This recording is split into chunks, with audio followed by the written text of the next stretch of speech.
And were you saving this screen for something? No, they were doing training on this, and they've done something to it where I can't access it the way I typically can. So it's not accessing Messed with that it. over there. Okay. Yeah, And this is all who's coming tonight? I believe so. This is probably gonna be it. Martin didn't say that he wouldn't be here, but. Okay, well, you good? If everyone's here, good to get started? Okay, well, I've 7 o'clock on my watch, so. And on the screens, we'll call this meeting to order. We'll call. Commissioner Felwick, Here. Commissioner Wolf, Here. Commissioner Wilson, Here. Commissioner Griffiths, Here. Commissioner Hedstrom, Here. and Commissioner Volkman. Here. Commissioner Schneider is absent.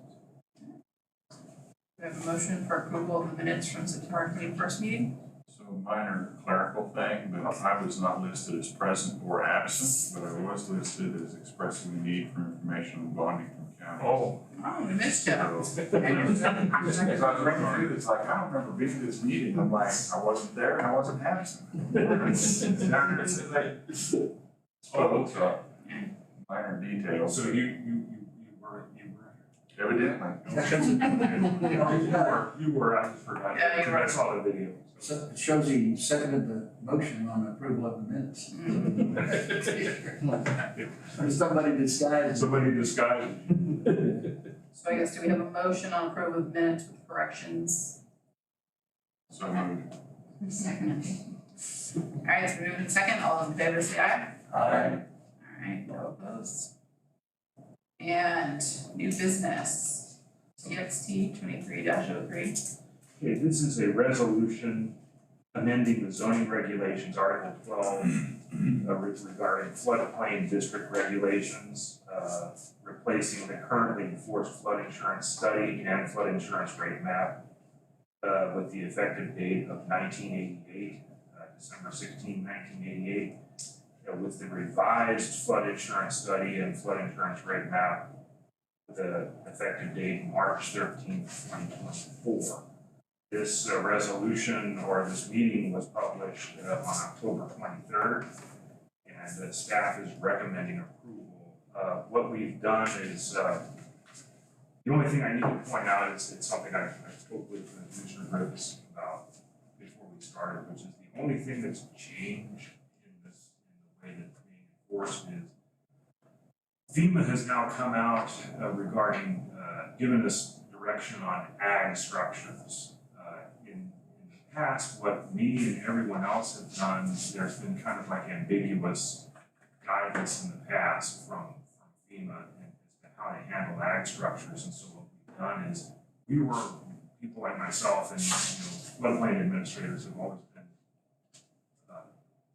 wondering if it's thinking that ag structures you can offer like what we call an administrative variance, to allow them, because they're ag, all they're doing is storing stuff in there, and a lot of times you'll have just a dirt floor, and so as long as they meet certain provisions like putting flood vents at the base and that sort of thing, usually you could just administratively approve it. But FEMA has now kind of come out and said, no, you gotta go through the Board of Zoning Appeals to get a full variance.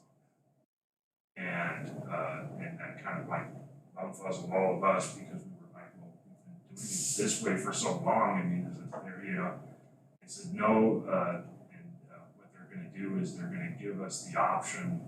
Haven't done it yet, but at some point FEMA is going to come out and give communities like ours that are primarily agricultural in nature the option of opting out of that provision for ag, where you would have a variance through the BZA, and all you would have to do is just go to the county commission and say, I'd like a variance on this, and the county commission could vary it, or direct staff to do the administrative variance.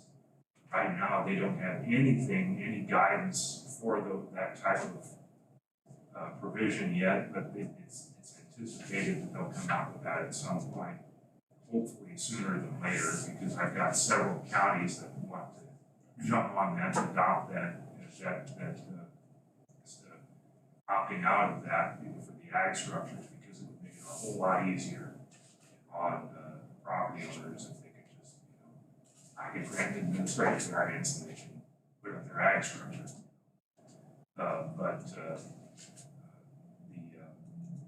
This is how it's going to be. They want it enforced going forward. But fortunately, there's only one, in the 7 years I've been here, I think there's only been structure that I've never done an administrative variance on.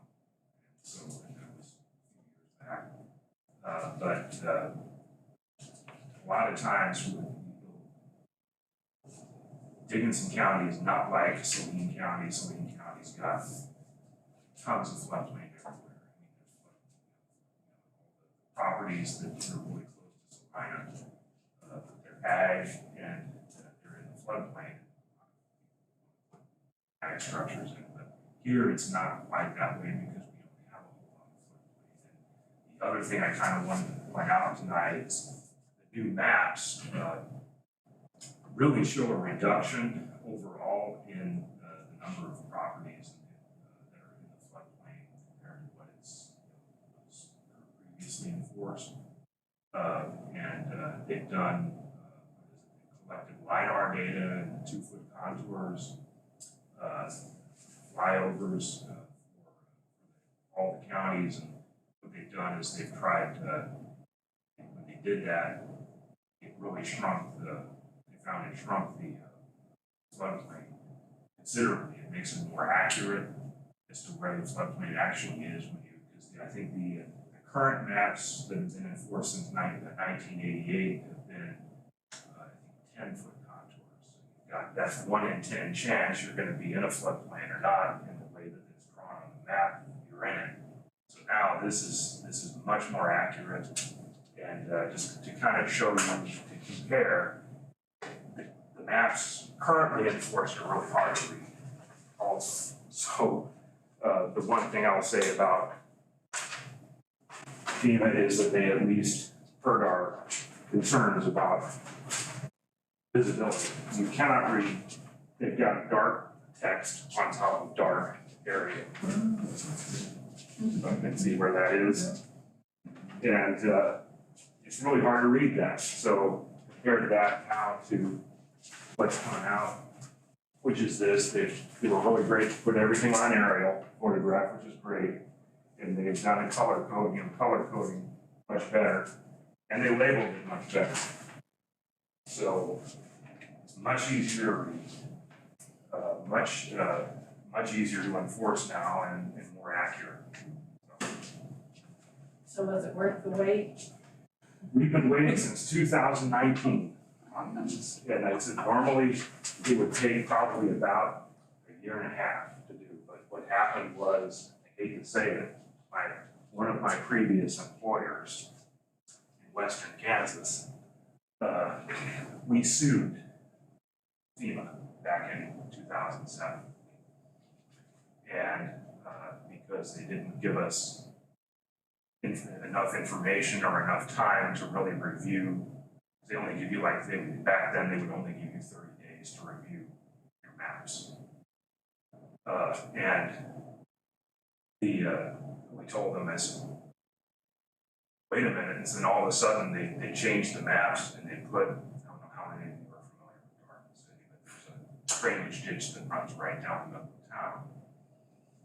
And historically that's never been in the floodplain, but people wanted to put that in the floodplain and they stuck that in there, and we sued them because it had never been in the floodplain before. And that kind of quietly got, FEMA kind of quietly said, okay, we're going to make some changes behind the scenes. And so they've got this process now that takes probably a review process where they involve us constantly, so it's they let us know every time, there's going to be a change in one of the elevations during the preliminary phase of the review. They'll let us know. If we have any comment, they give us 90 days to comment on every little thing. And then they have they have they have now multiple contractors reviewing these maps. And so what they'll do is one contractor will miss an elevation, the next one will pick it up and say, hey, we gotta go through this process again. This 90-day process. And so, but that's, it's, I'm,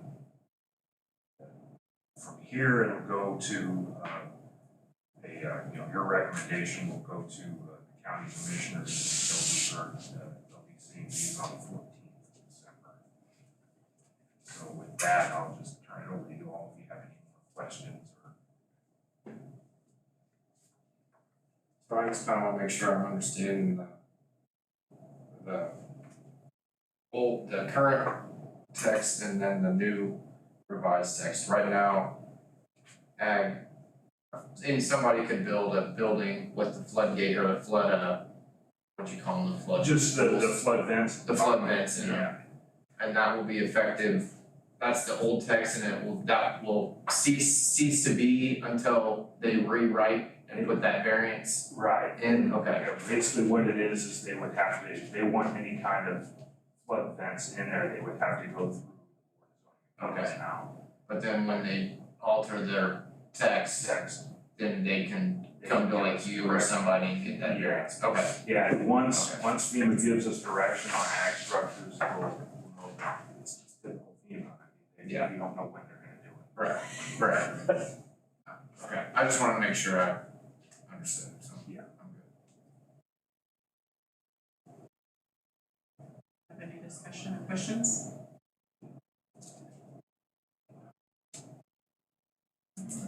Tim, how many other counties around us have already approved this? I'm assuming everybody's kind of got to go through the process. Yeah, I think we're one of the last ones. The Saline County approved theirs back in 2018.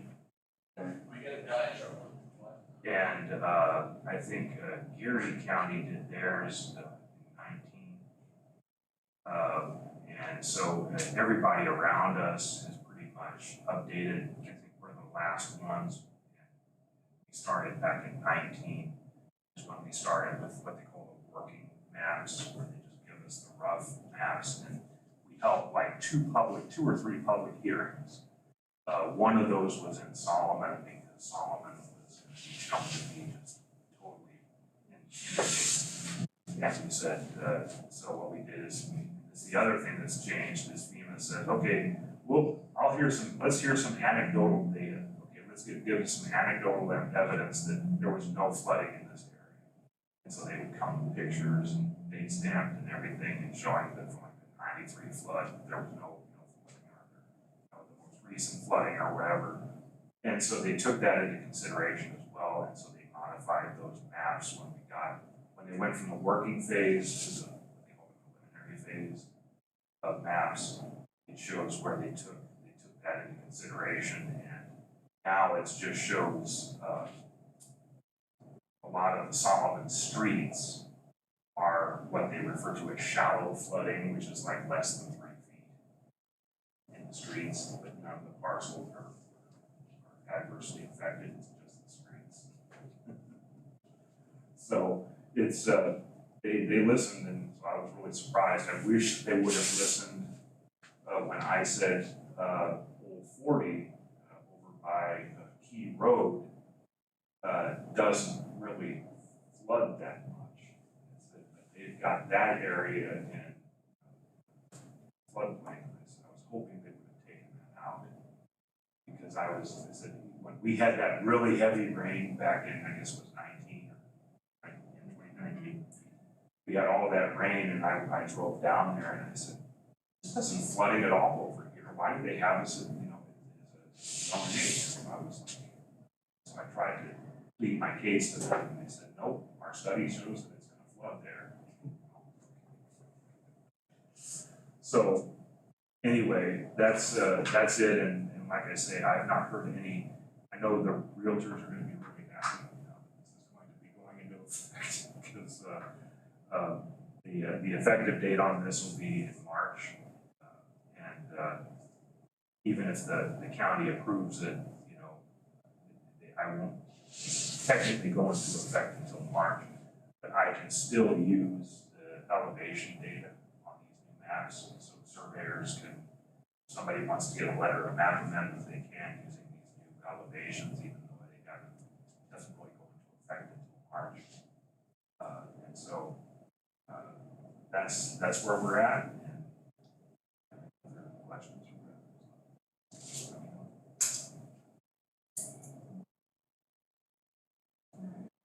Anything else? Okay. Do we have a motion for approval? I move that we approve TXT, excuse me, 23-03 as written. Second. Moved in second, all those in favor say aye. Aye. Alright, opposed, passes.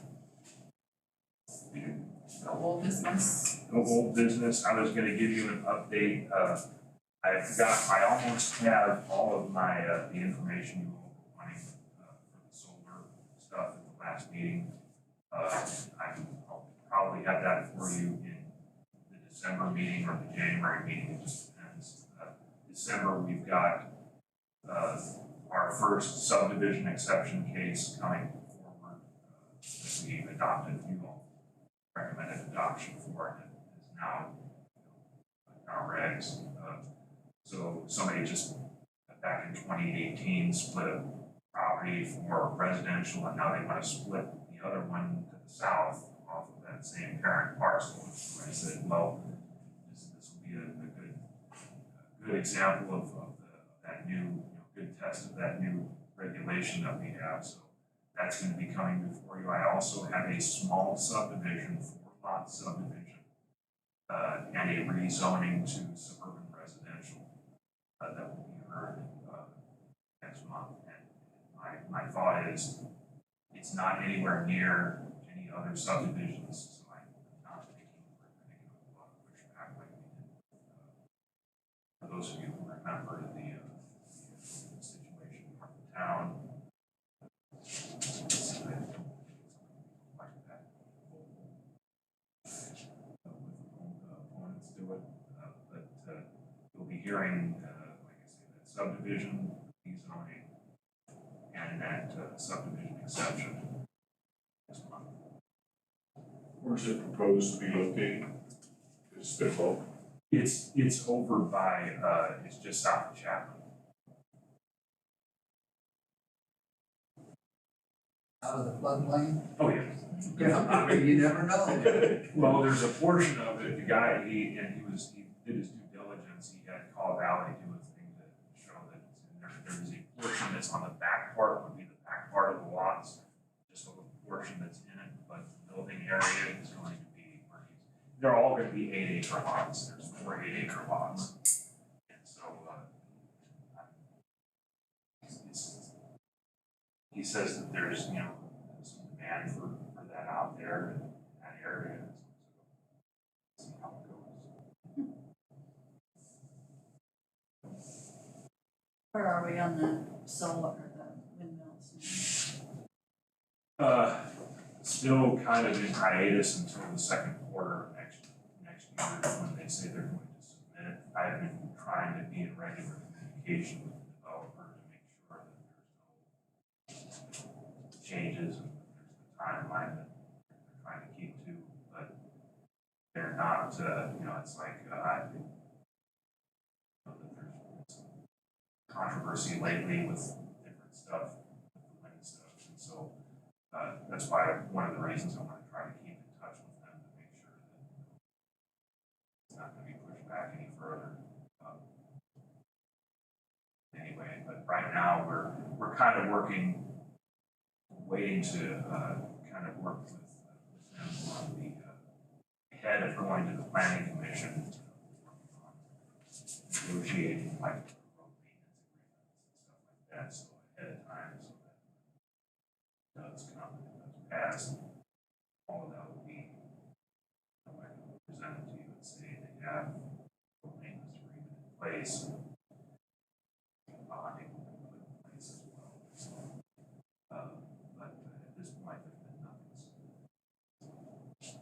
So the road maintenance agreement that you guys are working on, that's gonna be between the wind farm and the county? Yes. Okay, so we shouldn't get the townships down And the there. townships will be involved.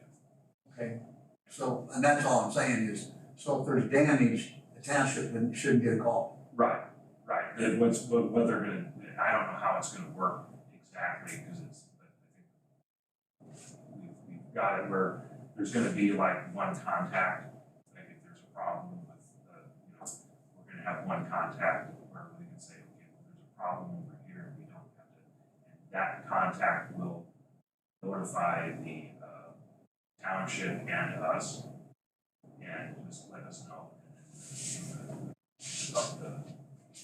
The developer or the contractor that's building it will go out there. That's basically how it's in general, how it's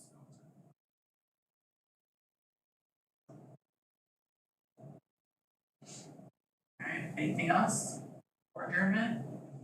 Just have a good holiday. Alright, yeah, everybody have a good evening, motion to adjourn.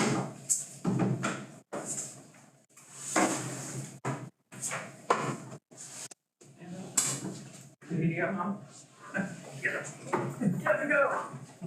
Well, you might be able to comment on this, but I'm not sure. I think this is the shortest meeting we've had. Records are made to be broken.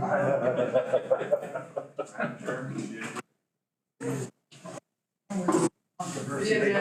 Thank you. Oh, no problem.